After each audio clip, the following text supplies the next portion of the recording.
Good morning, my brothers and sisters, and welcome to our daily word from the Lord. And we've been reflecting on the theme of persecution, following up on Jesus' words from the Sermon on the Mount. Blessed are those who are persecuted for righteousness' sake, for theirs is the kingdom of heaven.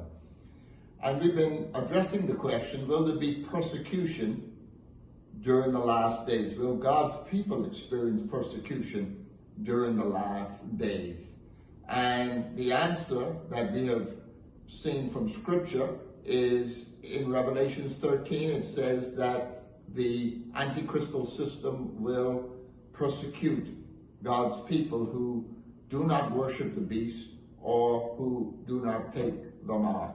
And in Daniel chapter 7, we see the same thing, that the horn will make war against the saints and will prevail over them. And I want to say that this is not unique or unusual. Persecution is not unique or unusual for God's people. What do I mean by that? Ever since the birth of the church in the book of Acts, God's people have been persecuted and martyred. Stephen was the first Christian martyr that is recorded in the scriptures in Acts chapter 7.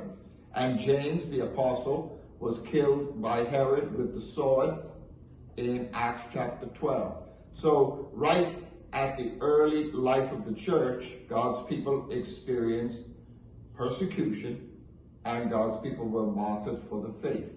And throughout the 2,000-year history of the church, God's people have been persecuted and God's people have been martyred for the faith. And in the time of the end, yes, God's people will be persecuted and martyred for the faith.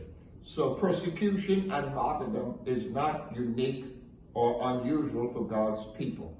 And yes, God's people will be persecuted and some will be martyred for the faith.